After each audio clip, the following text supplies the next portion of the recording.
إن الحمد لله نحمده ونستعينه ونستغفره ونعوذ بالله من شرور أنفسنا ومن سيئات أعمالنا من يهده الله فلا مضل له ومن يضلل فلا هادي له وأشهد أن لا إله إلا الله وحده لا شريك له وأشهد أن محمدا عبده ورسوله أما بعد فإن خير الحديث كتاب الله وخير الهدي هدي محمد صلى الله عليه وسلم وشر الأمور محدثاتها وكل محدثة بدعة وكل بدعة ضلالة وكل ضلالة في النار.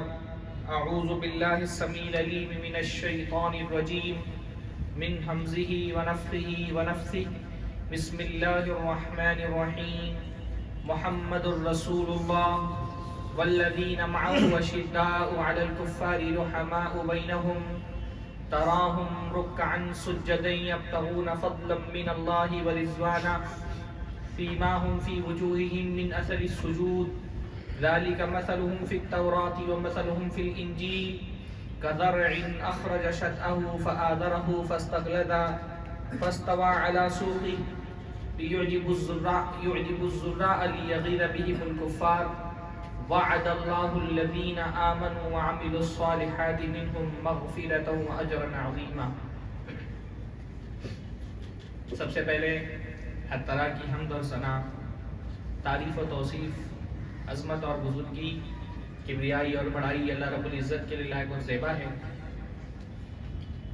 جس کی نعمتیں بے شمار ہیں، جس کے احسانات انگنت ہیں. اللہ تعالیٰ کی بے شمار نعمتوں میں ہمارا ایمان اور عقیدہ ہے کہ اللہ کی سب سے بڑی نعمت یہ ہے کہ اللہ نے ہم کو مسلمان بنایا، اپنے واحد مقبول دین اسلام کا پیروکار بنایا، اپنے پیارے نبی محمد الرسول اللہ صلی اللہ علیہ وسلم کو امتی بنایا. اس دنیا میں اللہ رب العالمین نے ہر انسان کی نجات کے لیے صرف ایک راستہ رکھا ہے اور وہ راستہ اسلام کا راستہ ہے. جنت جانے کے سارے دروازے بند ہیں، صرف ایک دروازہ جنت جانے کا کھلا ہے اور وہ دروازہ کون سا ہے؟ اسلام کا دروازہ. کوئی بندہ جس نے اسلام کو بطور دین قبول نہ کیا ہو، دنیا میں وہ کتنی ہی قربانیاں دے لے، اخلاق میں کتنے ہی اعلیٰ درجے کا ہو، مخلوق کو کتنا ہی فائدہ پہنچانے والا ہو، اس کے اخلاق، اس کا مخلوق کے حقوق ادا کرنا، ساری چیزیں اللہ تعالیٰ کے یہاں اس کی ویلیو زیرو ہے اگر وہ بندہ اسلام کے راستے پر نہیں چل رہا ہے. ایک بندہ اسلام کے راستے پر چل رہا ہے، اللہ کی نافرمانیاں کر رہا ہے، گناہ اس سے سرزد ہو رہے ہیں، اللہ تعالیٰ ہو سکتا ہے اس کے گناہ معاف فرما دے، نہیں بھی فرمائے گا تو اس کو عذاب دے کر کے آخرکار اس کو جنت میں داخل کرے گا. جو بندہ اسلام کے راستے پر نہیں چل رہا، وہ اپنے اخلاق کتنے بھی اعلیٰ رکھ لے، لوگوں کے حقوق کے معاملے میں کتنا ہی حساس کیوں نہ ہو، اگر اسلام کے راستے پر نہیں ہے تو اللہ تعالیٰ کے ہاں اس کی کوئی نیکی قابل قبول نہیں، جنت کی خوشبو بھی اس کو نہیں ملے گی. اللہ تعالیٰ نے یہ بنیادی بات قرآن مجید میں بہت اچھے سے واضح کر دی ہے، جنت میں صرف مسلمان جائیں گے. اسلام کے راستے پر جو نہیں چل رہا ہے، اللہ نے اس کے لیے جنت کا راستہ بند کر کے رکھا ہے. وَمَن يَبْتَغِي غَيْرَ الْإِسْلَامِ دِينًا فَلَن يُقْبَلَ مِنْهُ. جو اسلام کو چھوڑ کر کے کوئی اور دین تلاش کرے، کسی اور مذہب کو اختیار کر لے، کسی اور دین کے راستے پر چلے، اللہ تعالیٰ اس کا کوئی عمل قبول نہیں فرمائیں گے. وَهُوَ فِي الْآخِرَةِ لَمِنَ الْخَاسِرِينَ. اور آخرت میں قیامت کے دن وہ خسارہ اٹھانے والوں میں شمار ہوگا. اللہ کے یہاں صرف ایک دین ہے جو ویلڈ ہے، قابل قبول ہے، جس کے کرنے والے کی نیکی اللہ تعالیٰ کے یہاں ویلیو رکھتی ہے، اور وہ دین صرف اسلام ہے. ان الدین عند اللہ الاسلام. اللہ کے یہاں دین صرف اسلام ہے. صرف مسلمان جنت میں جائیں گے، کافر کے لیے اللہ تعالیٰ نے جنت کے دروازے بند کر کے رکھ دیے. اللہ کے نبی کے زمانے سے لے کر کے نبی صلی اللہ علیہ وسلم کی بعثت سے لے کر کے حضرت آدم کی پیدا ہونے والی جو دنیا میں سب سے آخری اولاد ہے، اس کو بھی اگر جنت جانا ہے تو تو اسلام کے علاوہ کوئی اور راستہ اس کے لیے کھلا نہیں. اللہ تعالیٰ نے دنیا میں کامیابی اور آخرت میں نجات صرف اور صرف اسلام میں رکھی ہے. ہر انسان جو دنیا میں پیدا ہوتا ہے اس کو اگر اپنے رب سے ملنا ہے تو اسلام کے راستے پر چلنا پڑے گا. تو کیونکہ اسلام واحد نجات کا اور کامیابی کا راستہ ہے تو یہ بہت ضروری ہے، اور یہ ضروری تھا کہ جب یہی دین ہر انسان کے لیے کامیابی کا واحد راستہ ہے تو یہ دین سیکیور ہو، محفوظ ہو، اس کے جو سورسز ہیں، مصادر ہیں، ان میں کسی طرح کی ملاوٹ نہ ہو، کیونکہ قیامت تک کے ہر انسان کی نجات اسی دین میں رکھی گئی ہے. تو یہ ضروری تھا کہ یہ دین قیامت تک محفوظ بھی رہے، قیامت تک ملاوٹ سے پاک رہے، دین اپنی خالص شکل میں باقی رہے، اس میں باہر کی چیزیں ملا نہ دی جائیں، اس کو سیکیور کر دیا جائے ملاوٹوں سے. تو اللہ تعالیٰ نے کیونکہ اس دین پر عمل کرنے پر جنت میں جانے کا شر رکھ دی تھی، تو اللہ تعالیٰ نے اس دین کو محفوظ کر دیا، سیکیور کر دیا. اللہ تعالیٰ نے اس دین کی حفاظت کے بہت سارے اسباب پیدا کر دیے، اور جو اسباب اللہ تعالیٰ نے اس دین کو محفوظ رکھنے کے لیے پیدا کیے اس میں سے ایک سبب یہ تھا کہ اس دین کو جو طبقہ نبی سے لے کر کے امت تک پہنچانے والا تھا وہ دنیا کے سب سے بہترین لوگ تھے. کون تھے وہ؟ اللہ کے نبی صلی اللہ علیہ وسلم کے صحابہ. صحابہ کون ہیں؟ جنہوں نے اللہ کے نبی صلی اللہ علیہ وسلم سے دین لیا اور اللہ کے نبی صلی اللہ علیہ وسلم کی امت تک کے دین پہنچا دیا. سب سے پہلے لوگ جنہوں نے اس دین کی حفاظت کی، اس کو اپنے سینے میں، اپنی کتابوں میں اس کو چھپایا، اس کو محفوظ کیا، اور اس دین کو لے کر کے اس کا ٹیکسٹ بھی لیا اللہ کے نبی صلی اللہ علیہ وسلم سے، اور اس ٹیکسٹ کا معنی اور مفہوم بھی لیا اور امت تک کے پہنچا دیا. صحابہ کون ہیں؟ صحابہ نبی اور امت کے درمیان کا پل ہے نا. صحابہ کو اگر بیچ سے نکال دیا جائے تو امت اپنے نبی سے محروم ہو جائے گی. ہم نبی کو جتنا بھی جانتے ہیں کن کے ذریعے سے جانتے ہیں؟ صحابہ کے ذریعے سے جانتے ہیں. یہ قرآن ہم تک پہنچا کس نے پہنچایا؟ اللہ کے نبی کے صحابہ نے پہنچایا. یہ حدیثیں جو ہم تک پہنچی کن لوگوں نے پہنچائی؟ اللہ کے نبی صلی اللہ علیہ وسلم کے صحابہ نے پہنچائی. صحابہ اس دین کے پہلے راوی ہیں. راوی سمجھتے نا، نریٹر. یہ دین تو نریٹ ہوا ہے، دین کوئی دریافت کرنے والی چیز نہیں ہے، دین تو نقل ہونے والی چیز ہے. اللہ تعالیٰ سے حضرت جبرائیل نے نقل کیا، اللہ کے نبی تک پہنچایا. اللہ کے نبی صلی اللہ علیہ وسلم نے حضرت جبرائیل سے لے کر کے صحابہ کو دیا، صحابہ نے ہم تک پہنچایا. صحابہ اس دین کے پہلے راوی ہیں. اگر پہلے راوی ہی پر، اس کی عدالت پر، اس کی امانت پر، اس کی صداقت پر، اس کی سچائی پر اگر سوالیہ نشان لگا دیا جائے تو پھر وہ پورا دین مشکوک ہو جاتا ہے جو ان کے ذریعے ہم تک پہنچا ہے نا. صحابہ کیونکہ دین کے پہلے راوی ہیں، انہوں نے بڑی محنت سے یہ قرآن ہم تک پہنچایا، یہ حدیثیں ہم تک پہنچائی، اللہ کے نبی کی ساری سیرت ہم تک پہنچائی. تو اگر یہ پہلے راوی ہی مشکوک ٹھہرا دیے جائیں، ان کی ہی امانت و صداقت پر سوال کھڑا کر دیا جائے تو وہ پورا دین مشکوک ہو جاتا ہے جو ان کے ذریعے ہم تک پہنچا ہے. یہ قرآن کس نے پہنچایا ہم تک؟ صحابہ ہی نہیں پہنچایا نا. قرآن اللہ کے نبی پہ نازل ہوا، اللہ کے نبی سے صحابہ نے لیا. قرآن حفظ کرنے والے کون تھے؟ صحابہ تھے سب سے پہلے. اللہ کے نبی کے بعد سب سے پہلے قرآن کن لوگوں نے حفظ کیا؟ صحابہ نے حفظ کیا.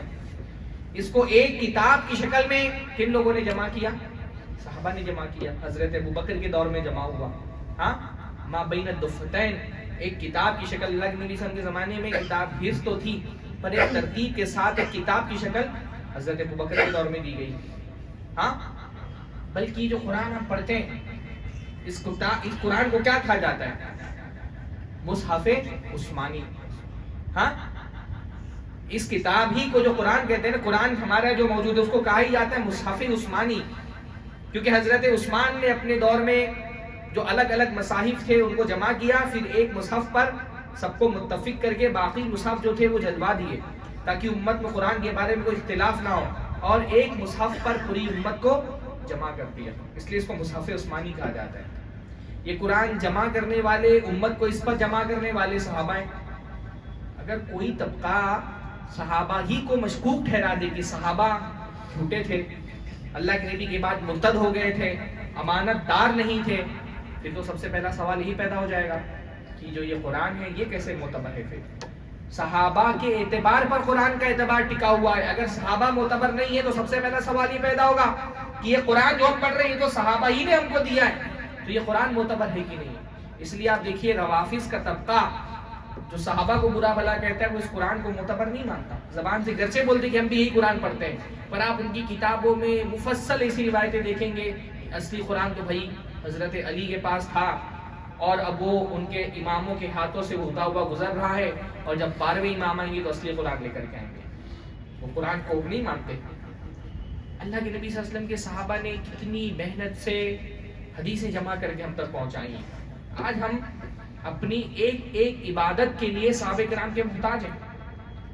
بھئی رکوع کیسے کرنا ہے، سجدہ کیسے کرنا ہے، قیام کیسے کرنا ہے، نماز کیسے پڑھنی ہے، زکوٰۃ کیسے ادا کرنی ہے، حج کے مناسک کیسے ادا کرنے ہیں، یہ ساری تفصیلات ہماری عبادتوں کی جو ہے یہ ہم کو کیسے پتہ چلی؟ صحابہ نے بتایا۔ نبی ایسے نماز پڑھتے تھے، نبی سجدہ ایسے کرتے تھے، نبی رکوع ایسے کرتے تھے، آپ نے حج اس طرح سے ادا کیا، روزے آپ ایسے رکھتے تھے، صدقات و خیرات اس طرح سے کرتے تھے۔ ساری عبادتیں اگر صحابہ کو غیر معتبر ٹھہرا دیا جائے تو ہماری نمازیں مشکوک اور غیر معتبر ہو جائیں گی، ہمارے روزے، حج، زکوٰۃ سارے سب کچھ انویلڈ ہو جائیں گے۔ بلکہ بھائی ہم اللہ کے نبی کو نہیں جانیں گے اگر صحابہ نہیں بیچ میں ہو۔ صحابہ کا بہت بڑا احسان ہے کہ ہم اپنے نبی کو پہچانتے ہیں، جانتے ہیں، آپ کی شخصیت کی باریک سے باریک تفصیل ہم کو پتہ ہے۔ تو کیوں پتہ ہے؟ کہ اللہ کے نبی صلی اللہ علیہ وسلم کے صحابہ نے بتائی۔ یہ صحابہ کا احسان ہے کہ ہم اپنے نبی کو پہچانتے ہیں۔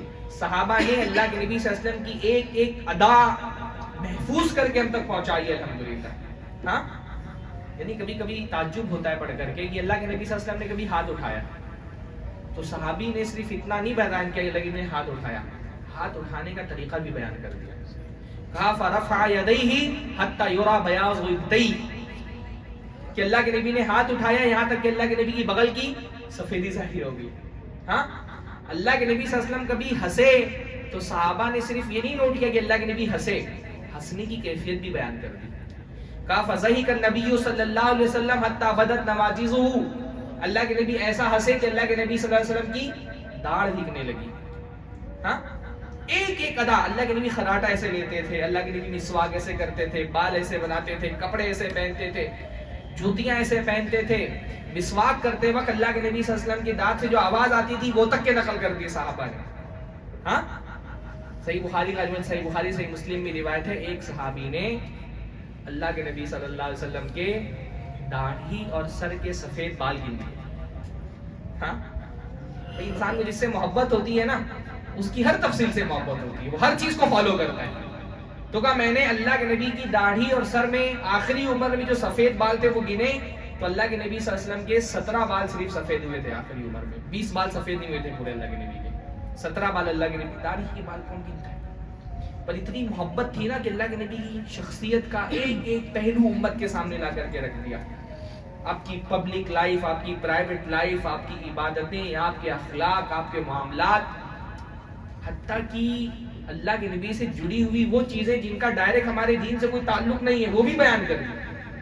ہاں، یعنی آپ کو ترمذی وغیرہ میں اس طرح کے ابواب بھی مل جائیں گے، باب نعل النبی صلی اللہ علیہ وسلم، اللہ کے نبی صلی اللہ علیہ وسلم کی جوتیوں کے بارے میں باب، نبی صلی اللہ علیہ وسلم کی جوتیاں کیسی تھیں یہ بھی بیان کر دیا۔ میں نے ایک مضمون پڑھا ابھی کہ صفات نعل النبی صلی اللہ علیہ وسلم، اللہ کے نبی صلی اللہ علیہ وسلم کی جوتیوں کی صفات، اس میں جو مصنف تھے انہوں نے 7-8 حدیثیں بیان کی ہیں جن کا تعلق اللہ کے نبی کی جوتیوں سے، کہ اللہ کی جوتیاں کیسے۔ آج الحمدللہ ہم کو پتہ ہے نبی صلی اللہ علیہ وسلم جوتی کیسے پہنتے تھے۔ صحیح بخاری صحیح مسلم کی روایت ہے، کانا نعل نبی صلی اللہ علیہ وسلم لہو قبالان، اللہ کے نبی صلی اللہ علیہ وسلم کی جوتیوں کے 2 فیتے تھے، اللہ کے نبی کی جوتیوں کے 2 فیتے تھے۔ اللہ کے نبی سے پیر ہے تو ایک فیتا یہاں سے اور ایک فیتا یہاں سے، وہ نکال کے اللہ کے نبی پیچھے کی طرف باندھتے تھے۔ ہاں، اور اللہ کے نبی صلی اللہ علیہ وسلم کی جوتیاں بیچ سے اس شیپ میں تھی، ہاں، بیچ سے گول کٹی ہوئی تھیں، اور اللہ کے نبی صلی اللہ علیہ وسلم کی جوتیوں کی 2 تہیں تھیں، اور اللہ کے نبی صلی اللہ علیہ وسلم کی جوتی گائے کے چمڑے سے بنی تھی، اور اللہ کے نبی صلی اللہ علیہ وسلم کی جوتیوں کے پیچھے ایڑی کی طرف ایک سپورٹ تھا تاکہ پیر باہر نہ نکل جائے. ہاں، اتنی تفصیلات ہم اللہ کے نبی کی جوتیوں کے بارے میں بھی جانتے ہیں. کس نے بتایا بھائی؟ ہاں، اللہ کے نبی کے صحابہ نے بتایا. صحابہ کو اگر بیچ سے نکال دے تو ہم نبی کو نہیں پہچانتے. نہ ہمارے پاس قرآن رہ جائے گا، نہ حدیثیں رہ جائیں گی، نہ سیرت رہ جائے گی، کچھ نہیں رہ جائے گا ہمارے پاس. اس لیے ہر باطل پرست آدمی کا پہلا حملہ نبی کے صحابہ پر ہوتا ہے. صحابہ کو بیچ سے ہٹا دو پھر تو دین ہے ہی نہیں کچھ بھی. ہر باطل پرست، چاہے وہ قادیانی ہو، چاہے وہ رافضی ہو، چاہے وہ خارجی ہو، ہر بدعتی پہلا حملہ کس پہ کرتا ہے؟ نبی کے صحابہ پہ. صحابہ کو اگر بیچ سے ہٹا دیا جائے تو امت اپنے نبی سے، اپنے دین سے محروم ہو جائے گی. اس لیے اللہ تعالیٰ نے بطور خاص صحابہ کی امانت اور صداقت اور عدالت اور سچائی پر قرآن و سنت کی مہر لگا دی تاکہ ان کی شخصیتوں پر کوئی گفتگو نہ کر سکے، وہ سیکیور ہو جائیں. ان کی سیکیورٹی سے دین کی سیکیورٹی جڑی ہوئی ہے. اگر ان پر کسی نے حملہ کیا تو دین پر حملہ ہو جائے گا. بہت قرآن میں تفصیل سے اللہ تعالیٰ نے صحابہ کی عظمت کے حوالے بیان کر دیے، ان کی عدالت اور صداقت کی گواہی دے دی، ان کی امانت اور صداقت پر اللہ رب العالمین نے مہر لگا دی تاکہ ان کے بارے میں کوئی گفتگو کرنے کی گنجائش باقی نہ بچے. یہ بہت ضروری ہے. صحابہ اللہ رب العالمین کا احسان ہے ہم امتیوں پر. ہم پر اللہ اور اس کے رسول کے بعد سب سے بڑا احسان اللہ کے نبی صلی اللہ علیہ وسلم کے صحابہ کا ہے. ان کی عزت کا دفاع کرنا، ان کی حفاظت کرنا یہ ہماری ذمہ داری ہے. کیونکہ اگر صحابہ نہیں ہے تو دین نہیں ہے. دین معلق ہے، دین کوئی وجود ہی نہیں ہے دین کا اگر صحابہ ہی غیر معتبر ہیں. تو قرآن کی بے شمار آیتیں صحابہ کی عدالت پر گواہ ہیں. اللہ کے نبی صلی اللہ علیہ وسلم کی بہت ساری حدیثیں جن میں صحابہ کی عظمت بیان ہوئی ہے. مان لیجیے کہ میں آج کے خطبے میں کوئی قرآن کی آیت نہیں سناتا، صحابہ کی عظمت پر قرآن کی کوئی آیت نہیں سناتا. اللہ کے نبی صلی اللہ علیہ وسلم کی کوئی حدیث صحابہ کی عظمت پر نہیں سناؤں میں. صرف ایک نقطہ آپ سمجھ لیں صحابہ کی عظمت کو سمجھنے کے لیے، یہ ایک نقطہ انشاءاللہ تعالیٰ کافی ہے. صحابہ کی عظمت کو سمجھنے کے لیے کیا یہ بات کافی نہیں ہے کہ صحابہ کون تھے؟ صحابہ اللہ کے نبی محمد رسول اللہ صلی اللہ علیہ وسلم کے شاگرد تھے، اسٹوڈنٹس. ہاں، پھر کچھ نہیں بتایا ہم کو، پر اتنا بتائے کہ صحابہ کون تھے؟ اللہ کے نبی کے اسٹوڈنٹس. صحابہ کا استاذ کون ہے؟ پیارے نبی محمد رسول اللہ صلی اللہ علیہ وسلم. اللہ کے نبی استاذ تھے. اللہ کے نبی صلی اللہ علیہ وسلم نے فرمایا انما بعثت معلما، اللہ نے مجھے معلم بنا کر کے دنیا میں بھیجا ہے، میں استاذ بن کر کے دنیا میں آیا ہوں. اللہ کے نبی استاذ تھے، مسجد نبوی درسگاہ تھی، اور سامنے زانوے تلمس طے کر کے اللہ کے نبی سے پڑھنے والے کون تھے؟ صحابہ. بھائی شاگرد کا مرتبہ استاذ کے مرتبے سے طے ہوتا ہے نا، جیسا استاذ ویسا شاگرد. بھائی آپ ہمارے دور میں دیکھیں کتنے سارے علماء ہیں اپنے آپ میں بڑے عظیم ہوتے ہیں. علامہ سائیں ظہیر اتنا بڑا مقام ہے ان کا. ہاں، ہندوستان اہل حدیثوں کے ہاں جلدی کسی کو علامہ کا لقب نہیں ملتا ہے. جس کے ہاں علم کا معیار جتنا بلند ہوتا ہے وہ لقب دینے کے معاملے میں اتنا ہی حساس ہوتا ہے. ایسے آسانی سے کسی کو علامہ کا لقب نہیں، ہمارے بڑے علم والے لوگ ہیں، علامہ جلدی کسی کو لقب نہیں ملتا.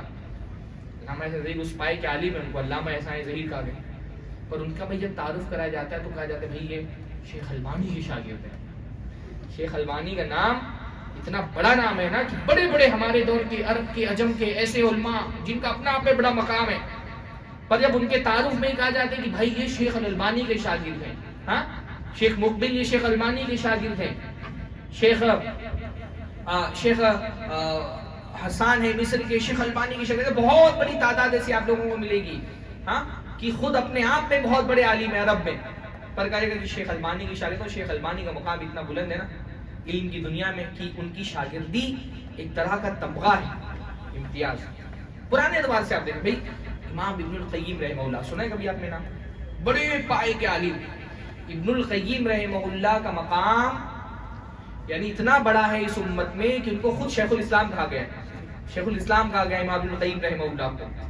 عظیم ترین کتابیں انہوں نے ہر فن میں لکھی. زاد المعاد سیرت کی بہت مشہور کتاب ہے ان کی. ہاں بڑے پائے کے عالم ہیں, بہت بڑے. پر ابن القیم کا بھی جب تعارف کرایا جاتا ہے تو بطور خاص کہا جاتا ہے کہ بھئی ابن القیم جو شاگرد رشید ہیں امام ابن تیمیہ رحمہ اللہ. ہاں ابن تیمیہ کا مقام اس امت میں اتنا بلند ہے علمی اعتبار سے کہ ابن القیم جیسی شخصیت کا تعارف کراتے ہوئے بھی جب یہ کہا جاتا ہے کہ یہ ابن تیمیہ کے شاگرد ہے تو ابن القیم کی شخصیت میں بھی چار چاند لگ جاتے ہیں. یہ ہر دور میں ہوتا ہے نا بھائی, شاگرد جو ہے وہ استاذ کے مرتبے سے پہچانا جاتا ہے. صحابہ کی عظمت کے بارے میں کوئی بات نہیں ہو ہمارے پاس تو یہی بہت بڑی بات ہے ان کی عظمت کو سمجھنے کے لیے کہ وہ اللہ کے نبی صلی اللہ علیہ وسلم کے شاگرد تھے. اللہ نے نبی کی ذمہ داریاں بیان کرتے ہوئے قرآن میں فرمایا وَيُعَلِّمُهُمُ الْكِتَابَ وَالْحِكْمَةَ کہ نبی دنیا میں کیوں آئے؟ یتلو علیہم آیاتہ تاکہ اللہ کی آیتیں تلاوت کریں. اللہ کی آیتیں تلاوت کریں. اللہ کی آیتیں کس پر تلاوت کی اللہ کے نبی نے؟ صحابہ پر. وَيُزَكِّيهِمْ اور ان کا تزکیہ کریں. کن کا تزکیہ اللہ کے نبی نے کیا؟ صحابہ کا. وَيُعَلِّمُهُمُ الْكِتَابَ وَالْحِكْمَةَ اور ان کو کتاب و حکمت کی تعلیم دے. کن کو کتاب و حکمت کی تعلیم دی؟ صحابہ کو تعلیم دی. ہاں صحابہ کو اللہ رب العالمین نے تعلیم دی. صحابہ نبی صلی اللہ علیہ وسلم سے بغیر کسی واسطے کے اللہ کے نبی سے دین لیا. اللہ کے نبی سے دین سیکھا. ان کے اخلاق اللہ کے نبی نے سنوارے. ان کا عقیدہ اللہ کے نبی نے درست کیا. ان کی تربیت اللہ کے نبی صلی اللہ علیہ وسلم نے کی. ان کا مقام کون پا سکتا ہے؟ بھائی وہ اللہ کے نبی کے مدرسے کے فارغ لوگ تھے. مدرسے سے انسان کیا جس مدرسے سے فارغ ہوتا ہے اس سے اس کا علمی مرتبہ سمجھ میں آتا ہے نا. بھئی آپ کوئی عالم آپ کے یہاں پر آتا ہے جس نے جامعہ اسلامیہ مدینہ منورہ سے فراغت حاصل کی ہو تو آپ کی نظر میں اس کا مقام بڑھ جاتا ہے. مدینہ سے پڑھا ہوا ہے, مدینہ کے اساتذہ سے تعلیم مدنی ہے. مدنی عالم کا ہمارے ایک الگ ہی لیول ہوتا ہے کہ نہیں؟ ہاں کسی نے بڑے کسی ادارے سے تعلیم حاصل کی ہو دنیا میں بھی اگر کوئی ہارورڈ سے پڑھا ہوا ہے, کسی نے آکسفورڈ سے تعلیم حاصل کی ہے, ہاں کوئی مشیگن یونیورسٹی سے پڑھا ہوا ہے, ہندوستان میں کسی نے آئی ٹی ممبئی سے آئی ٹی کی ہوئی ہے, آپ کی نظر میں اس کا مقام بڑھ جاتا ہے. یعنی اداروں کے معیار کے حساب سے انسان کی شخصیت کا مقام بڑھتا ہے. اللہ کے نبی صلی اللہ علیہ وسلم کی مدرسے سے بڑا کس کا مدرسہ ہو سکتا ہے؟ ہاں وہ مدرسہ جس کے استاد اللہ کے نبی صلی اللہ علیہ وسلم اور نصاب آسمان سے اترنے والی آیتیں اور پڑھنے والے کون؟ اللہ کے نبی صلی اللہ علیہ وسلم کے صحابہ. ان سے بڑا مدرسہ کس کا ہو سکتا ہے؟ ان سے بڑا مقام کس کا ہو سکتا ہے؟ بھائی یہ صحابہ کی شخصیت تھی. اللہ تعالیٰ نے سعادت کے طور پہ ان کو منتخب کیا اللہ کے نبی کا شاگرد بنانے کے لیے. ہاں صحابہ جو ہیں وہ اتفاق نہیں تھے, صحابہ اللہ تعالیٰ کا انتخاب تھے. ہاں صحابہ یعنی ایسا نہیں تھا کہ بھئی ٹھیک ہے کچھ لوگ اتفاق سے اللہ کے نبی کے زمانے میں پیدا ہو گئے اور اتفاق سے ایمان لے آئے اور اتفاق سے صحابی بن گئے. نہیں, اللہ تعالیٰ نے پورے انسانی ذخیرے میں چن کر کے جو سب سے اعلیٰ ترین لوگ تھے ان کو اپنے نبی کا صحابی بنایا. کیونکہ بھائی یہ وہ لوگ تھے جو دین کی بنیاد تھے. ان کی عدالت پر دین کی عدالت رکھی جانے والی تھی. ان کی امانت و صداقت پر دین کی امانت و صداقت کا انحصار ہونے والا تھا. تو اللہ نے ایسے عام لوگوں کو اللہ کے نبی کا شاگرد نہیں بنا دیا. اللہ کے نبی کی صحبت ایسے ہی نہیں عطا فرما دی. پورے انسانی ذخیرے میں چنا گیا اعلیٰ ترین لوگوں کو نبی کا صحابی بننے کے لیے. اللہ کے نبی نے فرمایا ان اللہ اختارنی واختار لی اصحابی. اللہ نے مجھے چنا اور میرے لیے میرے صحابہ کو چنا. اس کی مزید وضاحت حضرت عبداللہ ابن مسعود کی ایک روایت سے آتی ہے. فرماتے ان اللہ نظر فی قلوب العباد, اللہ تعالیٰ نے بندوں کے دلوں کو دیکھا. فوجد قلب محمد خیر قلوب العباد, تو سب سے بہترین دل اللہ کے نبی صلی اللہ علیہ وسلم کا پایا. فاصطفاہ لنفسہ وابتعثہ برسالتہ, تو آپ کو چن لیا اور اپنی رسالت کے ساتھ بھیج دیا. ثم نظر فی قلوب العباد بعد قلب محمد, اللہ کے نبی کے بعد جب دوسرے بندوں کو دلوں کو دیکھا فوجد قلوب اصحاب محمد خیر قلوب العباد, تو سب سے پاکیزہ دل اللہ کے نبی کے صحابہ کے تھے. فجعلهم وزراء نبیہ, تو ان کو اپنے نبی کا ساتھی بنا دیا چن کر کے. جو سب سے اعلیٰ ترین سب سے پاکیزہ ترین لوگ تھے ان کو چن کر کے اپنے نبی کا ساتھی بنا دیا. اعلیٰ ترین لوگ. پوری انسانی تاریخ نے کبھی بھی ایسا معاشرہ نہیں دیکھا جیسا صحابہ کا معاشرہ تھا. عقیدے میں، عمل میں، اخلاق میں، توحید میں اس پختگی کو کوئی پہنچا ہی نہیں. صحابہ نہ عقیدے میں کوئی صحابہ کا مقابلہ کر سکتا ہے. توحید پر جان چھڑکنے والے، جان چلی جائے زبان سے توحید کا کلمہ نہیں چھوٹے. ہمارے یہاں تو ذرا سی مصیبت آتی ہے لوگوں کو، ہاں اللہ ذرا سا آزماتا ہے، 4-5 مہینہ بیماری ہے، علاج نہیں ہوا، یہ بابا کے در پہ پہنچ گئے، وہ فقیر کی درگاہ پہ پہنچ گئے، یہ تعویذیں بنوا رہے ہیں، وہ انگوٹھیاں پہن رہے ہیں، لا کے گھر میں چسپا کر رہے ہیں الگ الگ طرح کے. میں کل گیا، میری تعجب ہوا مجھے دیکھ کر کہ مسلمان جہالت کی انتہا. کل میں گھر پہ دعوت کھانے کے لیے گیا کسی کا، آپ کے کلکتہ ہی، ہاں گھر کے دروازے پہ میں نے دیکھا، وہ جنہوں نے دعوت دی تھی ان کے چاچا کا گھر تھا، وہ گھر کے دروازے پہ میں نے دیکھا وہ تختیاں لگاتے ہیں نا برکت کے لیے، ہاں اس پہ لکھا ہوا فرعون، شداد، حامان، قارون، نمرود لکھ رہا ہے. اتنا مسلمانوں میں اتنی جہالت بھائی، اتنا نہیں تمیز ہے کہ مطلب فرعون کا نام لکھ کر کے کون گھر پہ لگاتا ہے؟ ہاں فرعون کا نام لکھ کے کوئی گھر پہ لگاتا ہے؟ مسلمان توحید سے اتنا نہ آشنا ہو جائے. صحابہ کرام اپنی جان دی تھی توحید کے لیے، زبان سے کلمہ شرک کا نہیں بولا. ہر چیز میں آپ دیکھیں گے توحید میں، عقیدے میں، عبادات میں صبح و شام اللہ رب العالمین کے در پر سجدہ کرنے والے. صحابہ میں کوئی مشکل سے آپ کو صحابی نہیں ملیں گے جو تہجد نہ پڑھتے ہو. رات رات بھر عبادتیں کرنے والے، دن دن بھر اللہ تعالیٰ کی توحید کے لیے جنگیں کرنے والے. دائی. اخلاق میں آپ اور چیزیں جانے دیں، اخلاق میں کوئی کسی ادنا ترین صحابی کے ہمارے برابر نہیں ہو سکتا. ہاں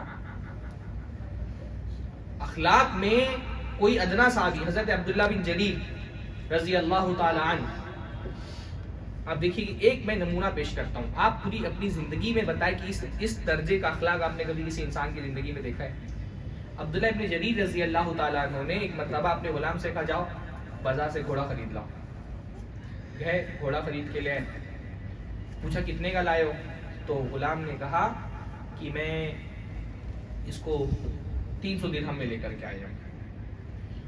تو کہا کہ اچھا اگر اس گھوڑے کی مالک کو جاؤ گے بازار میں دیکھو گے تو پہچان لو گے، مل جائے گا؟ بالکل مجھے کہا اس کے مالک کو بلا کے لاؤ میرے پاس. ہاں کہا اس کے مالک کو میرے پاس بلا کر کے لاؤ. گئے مالک کو بلا کر کے لایا غلام. تو حضرت عبداللہ ابن جریر نے کہا کہ کتنے میں بھیجا یہ گھوڑا؟ تو اس نے کہا 300 درہم میں. تو حضرت عبداللہ نے کہا کہ مجھے تو 300 درہم اس کی قیمت بہت کم لگ رہی ہے. تو مالک نے کہا لیکن میں مطمئن ہوں، مجھے اس سے زیادہ نہیں چاہیے، میرے لیے ٹھیک ہے. کہا نہیں تم نے بہت سستے میں بیچ دیا. غلام سے کہا ایسا کرو ان کو 300 درہم اور دو. ہاں کہا تم نے بہت سستے میں بیچ دیا ہے، گھوڑا اتنا سستا نہیں ہے، اچھا گھوڑا ہے، تم کو قیمت زیادہ لینی چاہیے تھی. کہا اس کو 300 درہم اور دو. غلام بھی اچھا پریشان کہ یہ کیا ہو رہا ہے. گیا 300 درہم لے کر کے آیا، دیا. مالک جانے لگا، واپس اس کو بلایا. کہا مجھے اطمینان نہیں ہو رہا، مجھے لگ رہا ہے 600 درہم بھی اس کی کم قیمت ہے. غلام سے کہا 300 درہم اور دو اس کو. ہاں 300 درہم اور دو. گیا غلام 300 درہم اور لے کر کے آیا، دیا. مالک خوش ہو کے چلا گیا. غلام پریشان ہو کر کے دیکھ رہا ہے کہ آپ نے کیا کیا، میں دام وام کرا کے سستے میں لے کر کے آیا تھا، آپ نے اس کو 3 گنا قیمت دے دی. تو انہوں نے کہا حضرت عبداللہ بن جریر نے انہ لیس بجنون، مجھے کوئی پاگل پن نہیں ہے. ہمارے دور میں کوئی یہ کام کرے تو بولے کہ پاگل آدمی ہے نا. کہا مجھے کوئی پاگل پن نہیں ہے، لیکن میں نے اللہ کے رسول صلی اللہ علیہ وسلم سے اس ہاتھ پر بیعت کی تھی کہ میں ہر مسلمان کے ساتھ خیر خواہی کروں گا. النصح لکل مسلم، میں نے اللہ کے نبی سے وعدہ کیا تھا ہر مسلمان کے ساتھ خیر خواہی کروں گا. اگر میں اس کو اس کے اونٹ کی، اس کے گھوڑے کی صحیح قیمت نہیں دیتا، اس کے ساتھ بدخواہی ہو جاتی. میں نے صرف اپنے دوست سے کیا گیا وعدہ نبھایا ہے. اس ایک واقعے کے تناظر میں آپ اپنی زندگی میں جتنے بااخلاق لوگوں سے ملے سب کو چھان ڈالیے. آپ نے کبھی زندگی میں ایک آدمی ایسا دیکھا ہے اخلاق کا فائز؟ ہاں ہمارے یہاں تو لوگ مجبوری کا فائدہ اٹھانے کے لیے تلے رہتے ہیں. مجھے یاد ہے ہمارے ممبئی میں ایک مرتبہ بارش بہت تیز ہو گئی، عید الاضحیٰ کا موقع تھا، تو جو دیونار جو بکروں کی منڈی وہاں پہ پانی بھر گیا. تو بیچارے جو بکرا لے کر کے آئے تھے ڈوبنے کے ڈر سے، جو 20,000 کا بکرا تھا 5,000 میں بیچ دیا. خوب بکرے خرید کے لائے 4 لوگ. ہاں ممبئی والوں کا فائدہ ہو. آدمی مجبوری کا فائدہ اٹھانے کی تلاش میں رہتا ہے. یہاں صحابی کہہ رہے ہیں کہ میں نے اللہ کے نبی سے وعدہ کیا تھا کہ اللہ کے نبی کے ساتھ خیر خواہی کروں گا، ہر مسلمان کے ساتھ خیر خواہی کروں گا، 3 گنا قیمت زیادہ دے. کوئی امت میں کوئی طبقہ اللہ کے نبی صلی اللہ علیہ وسلم کے صحابہ کی برابری نہیں کر سکتا. بھائی یہ لوگ اللہ کی طرف سے منتخب کیے گئے لوگ تھے، یہ اتفاق سے نہیں پیدا ہوئے تھے. تو بھائی ان کے مقام کو کوئی آدمی نہیں پہنچ سکتا. عبادت میں، تقوی میں، اخلاق میں آپ کسی بھی درجے میں چلے جائیں، کسی ادنا ترین صحابی کے برابر نہیں ہو سکتا. یہ ایک امت کا متفق علیہ عقیدہ ہے جس میں امت میں کوئی اختلاف نہیں کہ غیر صحابی علم میں، اخلاق میں، تقوی میں، دینداری میں کسی بھی مرتبے پہ پہنچ جائے، کسی ادنا ترین صحابی کی برابری وہ نہیں کر سکتا. ہاں حضرت عبداللہ ابن عمر نے فرمایا کہ اللہ کے نبی صلی اللہ علیہ وسلم کے صحابہ کو برا بھلا مت کہو. لا تسبوا اصحاب رسول اللہ، اللہ کے نبی صلی اللہ علیہ وسلم کے صحابہ کو برا بھلا مت کہو، ان کو گالیاں مت دو، اپنی زبان سے ان کے لیے ذکر شر مت کرو. کیوں؟ اللہ کے نبی حضرت عبداللہ ابن عمر نے فرمایا کہ لَمَقَامُ أَحَدِهِمْ سَاعَةً خَيْرٌ مِّنْ عَمَلِ أَحَدِكُمْ 40 سَنَةً. تو ان کا اللہ کے نبی کے ساتھ ایک لمحے کے لیے کھڑا ہو جانا تمہاری 40 سال کی عبادتوں میں بھاری. ایک لمحہ جو ان کا اللہ کے نبی کے ساتھ گزرانا وہ تمہاری 40 سال کی عبادتوں میں بھاری. بھائی صحابہ جو ہیں وہ عبادت سے صحابی نہیں بنے، صحابہ عبادت سے صحابی نہیں بنے، صحابہ زیارت سے صحابی بنے، ہے نا. تو جن کی قسمت میں زیارت تھی ان کو مل گئی. کوئی بندہ عبادت سے اس مقام پر نہیں پہنچ سکتا جس مقام پر صحابہ زیارت سے پہنچ گئے. بھائی صحابی کس کو کہتے ہیں؟ من لقی النبی صلی اللہ علیہ وسلم مؤمنا ومات علی الایمان، جس نے اللہ کے نبی صلی اللہ علیہ وسلم سے ایمان کی حالت میں ملاقات کی ہو اور ایمان کی حالت میں ان کی موت ہوئی ہو. جس نے ایمان کی حالت میں نبی کو دیکھا ہو، ملاقات کی ہو اور ایمان کی حالت میں وفات پا گئے، وہ صحابی ہیں. آپ کچھ کر لیں، آپ ہواؤں میں اڑنے لگیں، آپ پانی پہ تیریں، آپ زندگی بھر سجدے میں پڑے رہیں، وہ ایک لمحہ جس میں صحابی نے نبی سے ملاقات کر لی ایمان کی حالت میں، اس کی برابری آپ نہیں کر سکتے. ہاں بھائی وہ اللہ تعالیٰ کا انتخاب تھے، اللہ تعالیٰ نے ان کو چنا نبی صلی اللہ علیہ وسلم کی زیارت کے لیے. آپ کچھ کر لیں، وہ آنکھیں کہاں سے لائیں گے جنہوں نے اللہ کے نبی صلی اللہ علیہ وسلم کا دیدار کیا؟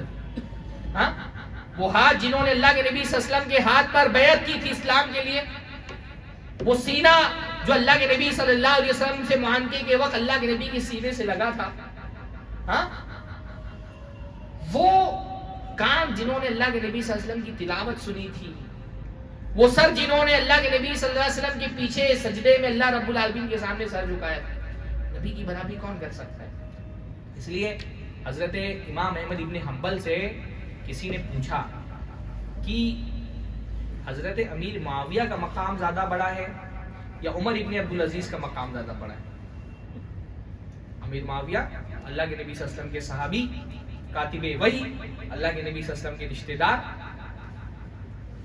تو اللہ کے نبی صلی اللہ علیہ وسلم کے صحابی حضرت امیر معاویہ. عمر ابن عبدالعزیز تابعی ہیں پر بڑا مقام ہے عمر ابن عبدالعزیز کا، خلیفہ راشد ہیں، امت کے مجدد ہیں، بڑا ان کا ایک تجدیدی کام ہے.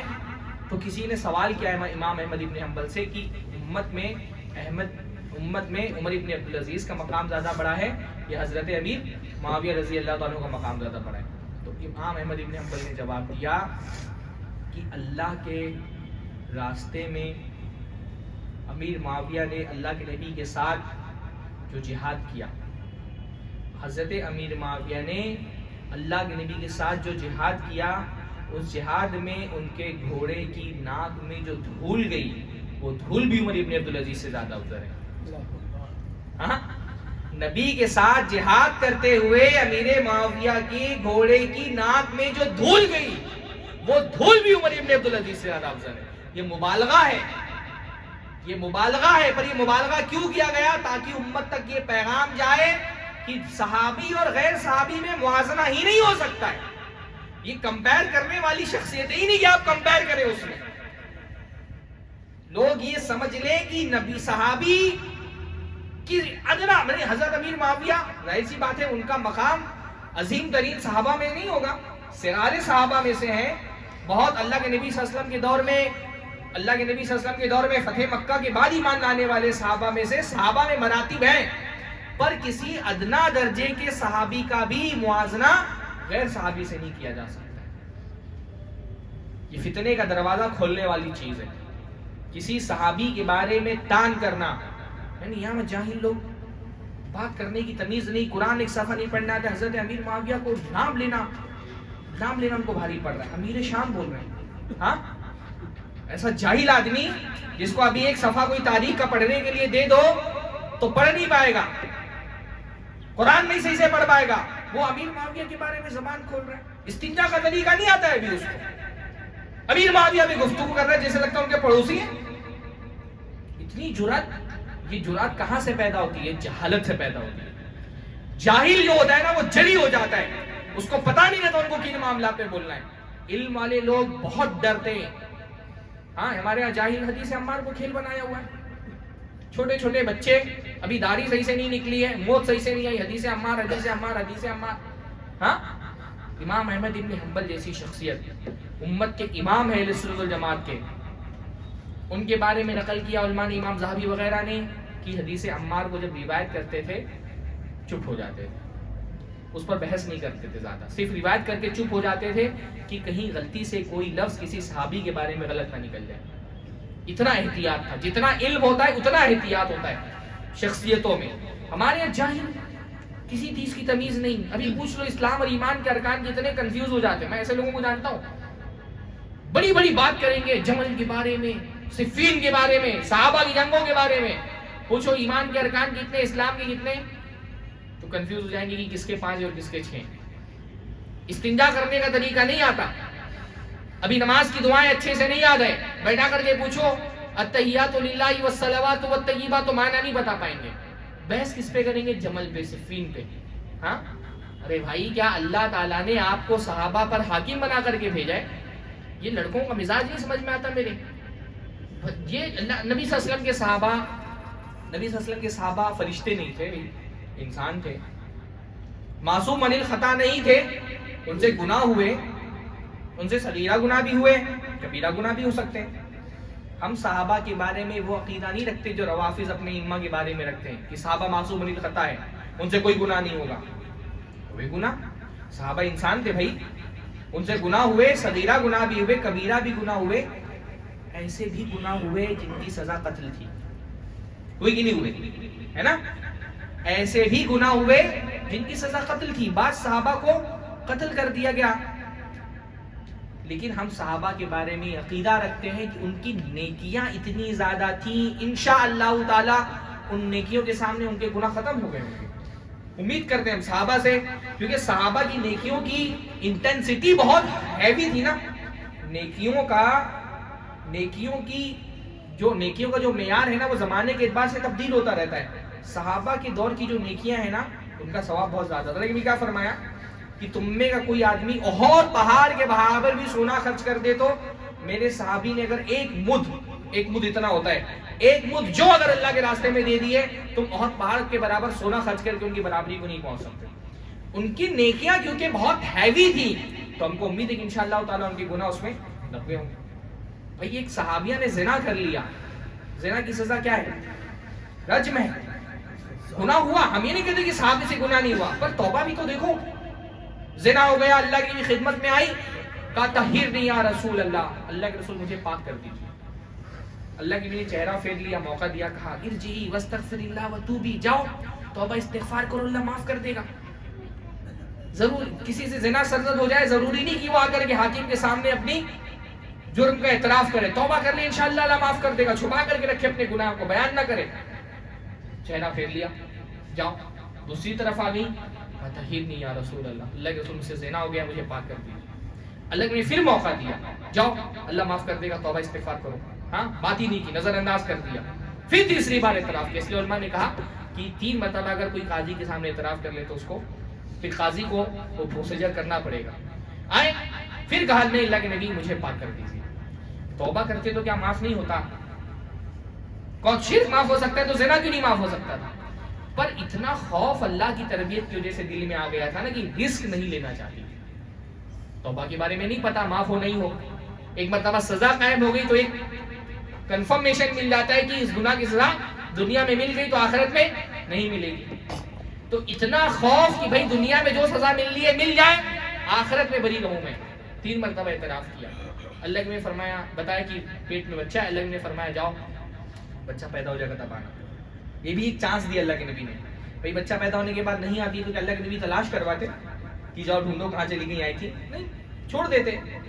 لیکن بچہ پیدا ہوا گود میں لے کے آئی. اللہ کے نبی اب اس گناہ سے پاک کر دیتے. کوئی وقتی ابال نہیں تھا, جوش نہیں تھا, خوف تھا اللہ تعالیٰ کا. وہ وقتی جوش تو بہتوں میں پیدا ہوتا ہے, یہ خوف تھا جو مستقل تھا. کا بھی بچہ دودھ پیتا ہے جب کھانے کے لائق ہو جاتا ہے. کھانے کے لائق ہو گیا تو ہاتھ میں روٹی دے کر لے کے آئے کہ اللہ کے نبی اب مجھے اس گناہ سے پاک کر دیجئے, میں اس گناہ کا بوجھ اپنے کندھے پہ نہیں اٹھا سکتی. اللہ نے صحابہ کو حکم دیا.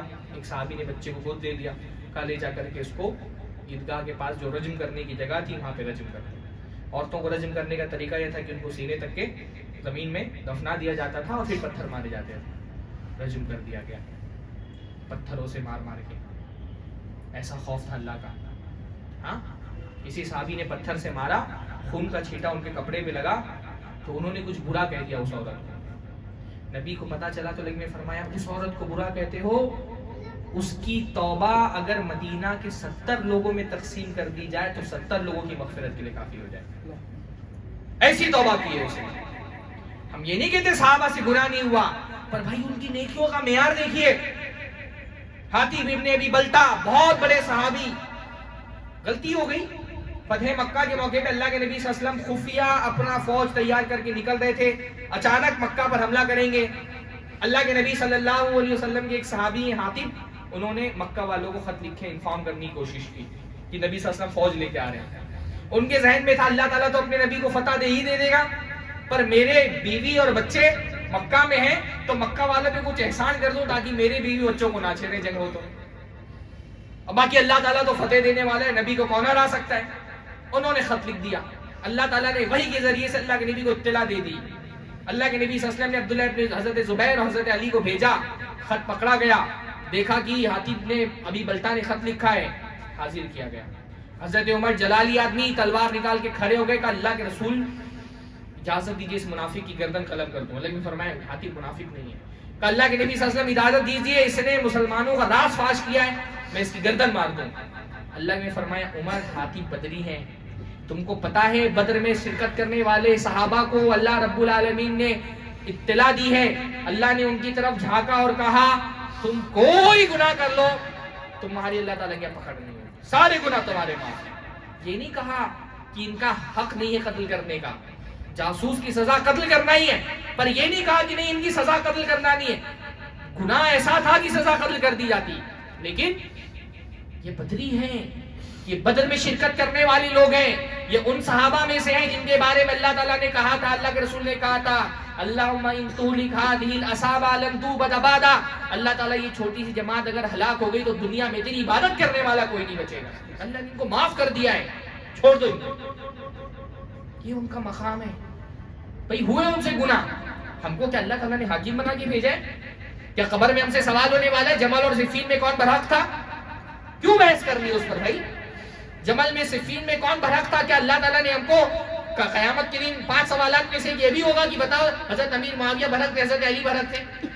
بھئی میں عام انسان مسلمان ہوں, نہیں جانا مجھے طبری اور ابن کثیر اور مورخین نے کیا لکھا ہے. میرے لیے قرآن کافی ہے نا. قرآن نے ان کے بارے میں کہا رضی اللہ عنہم ورضوا عنہ, اللہ ان سے راضی ہو گیا, وہ اللہ سے راضی ہو گئے. قرآن نے کہا کہ یہ ایمان کا معیار ہے صحابہ. فَإِنْ آمَنُوا بِمِثْلِ مَا آمَنْتُمْ بِهِ فَقَدْ اهْتَدَوْا, اگر یہ ویسا ایمان لائے جیسا صحابہ ایمان لائے تو یہ ہدایت پر ہے. منافقین سے کہا گیا آمنوا کما آمن الناس, جیسا یہ صحابہ ایمان لائے ویسا ایمان لے کر کے آؤ. اللہ کے نبی نے فرمایا میرے صحابہ کو برا بھلا مت کہو. اللہ کے نبی صلی اللہ علیہ وسلم نے فرمایا اختلاف ہو کیا کرنا ہے. اختلافات کے دور میں میری وفات کے بعد بہت اختلافات دیکھو گے. فعلیکم بسنتی, میری سنت کو لازم پکڑ لینا. تھوڑی دیر کے لیے غور کریں تو اتنی بات کافی تھی نا. کیا نبی کی سنت کافی نہیں ہے؟ لیکن صرف اتنا نہیں کہا میری سنت کو لازم پکڑنا. آگے کیا فرمایا؟ وَسُنَّةِ الْخُلَفَاءِ الرَّاشِدِينَ الْمَهْدِيِّينَ، میرے پیچھے آنے والے میرے خلفاء، میرے صحابہ کی سنت کو بھی لازم پکڑنا. سنت نبی کی ہوگی، اس سنت کو فالو کرنے کا طریقہ صحابہ کا ہوگا. اللہ نے فرمایا امت 73 فرقوں میں تقسیم ہوگی، ایک فرقے کو نجات ملے گی. کون ہوگا وہ فرقہ؟ ما انا علیہ، جس پر میں ہوں. ایک طرح سے تو بات ادھر ختم ہو جانی چاہیے تھی، پر نہیں. ہدایت کا معیار جانچنا ہے تو دونوں چیزیں چیک کرنی پڑیں گی، جس پر میں ہوں اور میرے صحابہ ہیں. نبی کی اطاعت کرنی ہے، کیسی کرنی ہے؟ جیسی صحابہ نے. اس لیے جب اہل حدیث مسلک بیان کرتے تو ہم صرف یہ نہیں کہتے قرآن و حدیث، ہم کہتے ہیں قرآن و حدیث کی اتباع صحابہ کے منہج کے مطابق. ہاں، اتباع الکتاب والسنہ بفہم سلف الامہ، قرآن و سنت کی اتباع کرنا ہے اللہ کے نبی صلی اللہ علیہ وسلم کے صحابہ کے فہم کے مطابق. تو یہ اللہ کے نبی صلی اللہ علیہ وسلم کی بے شمار حدیثیں، قرآن کی آیتیں. بھائی قرآن نے تو صحابہ کو اللہ کے نبی کا معجزہ قرار دیا. اللہ کے نبی کے معجزات میں سے جو اللہ کے نبی کو دیے گئے ایک معجزہ کیا ہے؟ نبی کے صحابہ. اللہ نے فرمایا محمد الرسول اللہ، محمد اللہ کے رسول ہیں. والذین معہ، اور جو لوگ اللہ کے نبی کے ساتھ ہیں. اشداء علی الکفار، کفار پر سخت ہیں. رحماء بینہم، ایک دوسرے پر رحم کرنے والے ہیں. تراہم رکعا سجدا یبتغون فضلا من اللہ ورضوانا، کثرت سے رکوع سجدہ کرتے ہیں، اللہ کا فضل اور اس کی خوشنودی تلاش کرتے ہیں. پوری آیت میں صحابہ کی عظمتوں کا بیان ہوا ہے. ایک بڑا پیارا نقطہ مولانا حنیف ندوی نے بیان کیا. انہوں نے کہا محمد الرسول اللہ ایک دعویٰ ہے، باقی آیت کا حصہ اس دعوے کی دلیل ہے. محمد اللہ کے رسول ہیں اور ان کی رسالت کا ثبوت چاہیے، ان کے ساتھیوں کو دیکھ لو. اتنی اعلیٰ کردار، اتنی پاکیزہ سیرت کے لوگ بغیر کسی نبی کی تربیت کے وجود میں نہیں آ سکتے. یہ نبی کی تربیت تھی کہ ابو بکر جیسے، عمر جیسے، عثمان جیسے، علی جیسے، طلحہ زبیر جیسے، عبد الرحمن ابن عوف جیسے، حضرت سعد جیسے شخصیتیں جو پیدا ہوئی، یہ نبی کی تربیت کے بغیر وجود نہیں آ سکتی. کوئی ان کی برابری نہیں کر سکتا. بھائی وہ بڑی عظیم شخصیتیں تھیں، ہاں، جو قربانیاں انہوں نے دین کے لیے دیں. جو نبی صلی اللہ علیہ وسلم، یعنی صحابہ آئیڈیل امتی. اللہ کے نبی صلی اللہ علیہ وسلم تو ہمارے لیے آئیڈیل ہی ہیں، پر امتی ہونے کی حیثیت سے صحابہ آئیڈیل ہیں ہمارے لیے. نبی کی اطاعت کا جذبہ کیسا ہونا چاہیے؟ جیسا صحابہ میں تھا. نبی کے لیے جانثاری کیسی ہونی چاہیے؟ جیسے صحابہ میں تھی. آئیڈیل لوگ ہیں ہمارے. تو ہم نے صحابہ کو قرآن کی آیتوں سے پہچانا ہے، ہم نے صحابہ کو اللہ کے نبی صلی اللہ علیہ وسلم کی حدیثوں سے پہچانا ہے. ہم نے صحابہ کو تاریخ سے نہیں پہچانا. اصولی بات، آخری بات اور اہم ترین اصولی بات بول رہا ہوں. ہم نے صحابہ کو کیسے پہچانا؟ ہم صحابہ کو قرآن سے پہچانتے ہیں، ہم صحابہ کو حدیثوں سے پہچانتے ہیں. ہم نے صحابہ کو تاریخ سے نہیں پہچانا. جب قرآن و سنت نے ان کی عدالت پر، ان کی امانت پر، ان کی صداقت پر مہر لگا دی کہ امانت دار، عادل، سچے، پاکیزہ دل والے لوگ ہیں، ان کے ایمان کی گواہی اللہ تعالیٰ نے دے دی. اولئک الذین امتحن اللہ قلوبہم للتقوی، یہ وہ لوگ ہیں جن کے دل کو اللہ تعالیٰ نے تقوی کے لیے جانچ لیا ہے. اللہ تعالیٰ نے ان کے دلوں کو ایمان سے منور کر دیا ہے. وَقَرَّهَ إِلَيْكُمُ الْكُفْرَ وَالْفُسُوقَ وَالْعِصْيَانَ، اللہ نے ان کے دلوں میں کفر کو، نافرمانی کو برا بنا دیا ہے. جب قرآن و سنت نے ان پہ عدالت کی مہر لگا دی، ان کی صداقت اور امانت پر مہر لگا دی، تو کیا اب ایسا ہوگا کہ نہیں ابھی قرآن و حدیث میرے لیے کافی نہیں ہے، میں تو بڑا ترم خان ہوں، میں ابھی کوئی مولانا مودودی کی یا کسی انجینئر کی ویڈیو سنوں گا، مولانا مودودی کی کتاب پڑھوں گا، میں جا کر کے ابن کثیر پڑھوں گا، تاریخ تبری پڑھوں گا، میں جا کر کے جمل اور صفین کے واقعات پڑھوں گا. سارے واقعات پڑھنے کے بعد پھر میں فیصلہ کروں گا، اپنی رائے میں الگ سے دوں گا کہ صحابہ کے بارے میں میری کیا رائے. صحابہ پر رائے نہیں، ایمان. سمجھ رہے ہیں نا؟ صحابہ کے بارے میں ہم کو کوئی رائے نہیں دینا ہے. رائے ان لوگوں کے بارے میں دی جاتی ہے جن کے بارے میں علم نہیں ہو. صحابہ کے بارے میں اللہ نے آسمان سے ان کی صداقت اور عدالت کی سندیں نازل کر دی ہیں، ان پر رائے دینے کی گنجائش ہی نہیں بچی. بس ایمان لانا ہے ان کے امانت و صداقت پہ. رائے کی گنجائش بچی ہی نہیں ان کے بارے میں کوئی، بس ان کو مان لینا ہے، ان کی عدالت و صداقت کو مان لینا ہے۔ اللہ تعالی ہم سے قیامت کے دن انشاءاللہ ایک بندہ کل مجھ سے کسی میڈیا پوچھ میں کہا کہ بھئی اللہ کے رسول صلی اللہ علیہ وسلم اگر پوچھ لیں گے کہ تم میرے نواسے کے خلاف تھے دنیا میں، ہاں، میں نے کہا یہ کسی کے باپ کا دین ہے؟ ہاں، اللہ کے رسول صلی اللہ علیہ وسلم کیا پوچھیں گے؟ یہ آپ بتائیں گے کہ اللہ بتائے گا؟ ہاں، اللہ کے رسول جمل و صفین کے بارے میں پوچھیں گے؟ اللہ کے رسول کربلا کے بارے میں مسلمان کہاں قرآن اس کے آیت میں کہ کربلا کے بارے میں مسلمانوں سے سوال ہوگا؟ وہ چیز جس کا کربلا کب ہوا بھائی؟ اللہ کے نبی صلی اللہ علیہ وسلم کی وفات کے 80 سال بعد ہوا تقریباً، غالباً۔ ہاں، دین تو کب کا مکمل ہو چکا تھا۔ میں بھائی عام مسلمان ہوں، مجھے نہیں پتا کربلا میں کیا ہوا۔ کیا اللہ تعالیٰ نے مجھ پہ واجب کیا ہے کہ جاؤ کربلا کی تفصیلات معلوم کرو اور دیکھو کون صحیح تھا کون غلط تھا؟ اللہ تعالیٰ نے دین محفوظ رکھنے کی ذمہ داری لی ہے کہ تاریخ بھی محفوظ رکھنے کی ذمہ داری لی ہے۔ اس مسئلے کو سمجھیں کہ اللہ تعالیٰ نے یہ اللہ تعالیٰ نے گارنٹی لی ہے کہ تاریخ کے بھی سارے واقعات محفوظ رہیں گے۔ ایک آدمی ساری تاریخ کی کتابیں پڑھ لے، پہلی بات تو تاریخ میں صحیح غلط بہت کچھ بھرا ہوا ہے، عام آدمی کی بس کی بات ہی نہیں کہ صحیح کو غلط سے ممتاز کر سکے۔ عربی میں تاریخ کی کتابیں جو ہیں جیسے حدیثوں میں سند ہوتی ہے ویسے تاریخ کے واقعات میں بھی سند ہوتی ہے۔ ہر بات جو تاریخ کی کتاب میں لکھی وہ صحیح نہیں ہوتی، جیسے ہر حدیث صحیح نہیں ہوتی ویسے ہر تاریخی واقعہ جو کتاب میں لکھا وہ صحیح نہیں ہوتا، اس کی سند چیک کرنی پڑتی ہے۔ کتنے ہمارے علمی حیثیت سے ایسے لوگ ہوتے ہیں جن کو سند چیک کرنا آتا ہو، اور مان لیجیے کہ آپ سند چیک کر کے صحیح حدیثوں کو صحیح واقعات کو الگ بھی کر لے گئے تو اللہ تعالیٰ نے تو گارنٹی نہیں دی کہ ہر تفصیل تاریخ کی آپ کو کتاب میں بیان ہی ہو جائے گی۔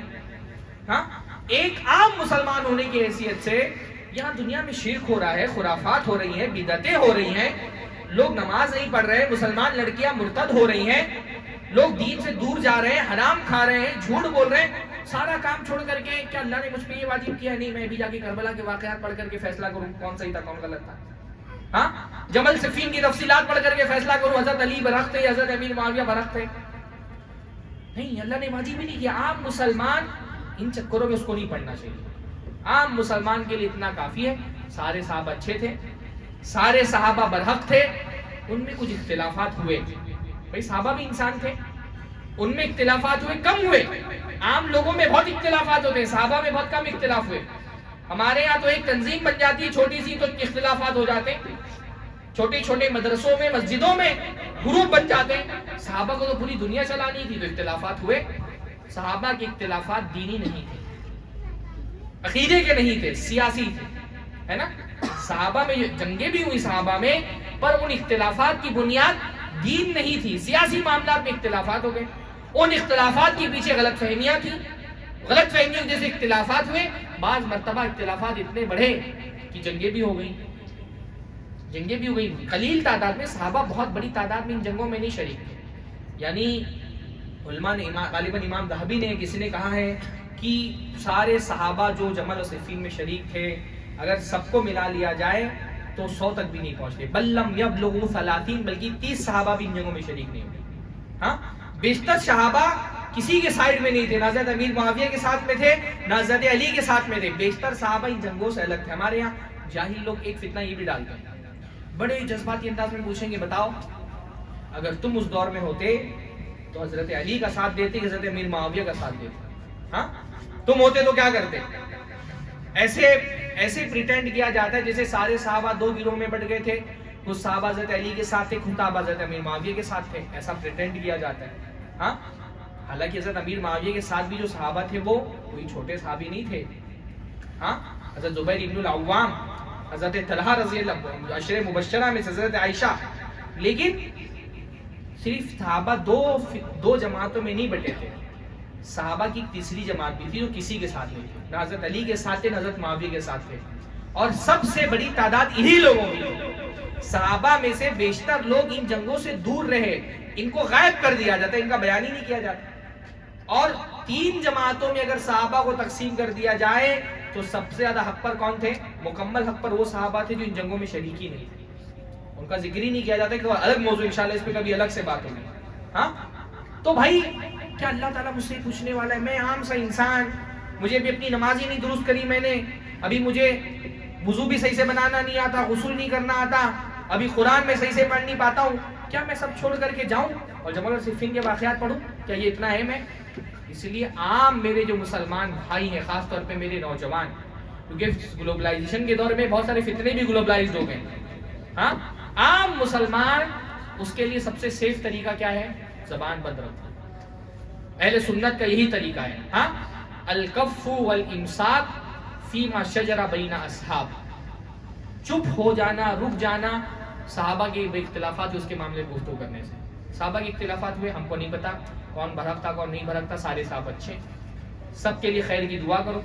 بھائی ٹھیک ہے، ہو سکتا ہے کسی صحابی سے غلطی بھی ہو گئی ہو، تو کسی صحابی سے غلطی ہو گئی تو میرا کام کیا ہے؟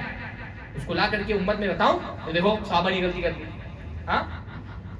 اگر کسی صحابی سے کوئی غلطی بھی سرزد ہو گئی تو کیا میری ذمہ داری یہ ہے کہ میں صحابی کی غلطیاں ہائی لائٹ کروں، لا کر کے امت کے سامنے رکھوں، اور میرے لسنر جا کر کے لوگوں میں بولے ارے مولویوں نے ابھی تک تو یہ بات بتائی نہیں تھی، صحابہ کی یہ بھی غلطیاں بھی مولویوں نے چھپا کر کے رکھی تھی، فلاں انجینئر صاحب نے بیان کر دی۔ بھائی کسی کی غلطی ہو بھی گئی ہے، امت کو کیا کہا گیا ہے؟ مسلمان کی غلطی پہ پردہ ڈالنا چاہیے۔ عام مسلمان بھی اس سے کوئی غلطی ہوئی ہے، اگر کوئی شرعی مصلحت ہے تو اس کو بیان نہیں کرنا چاہیے۔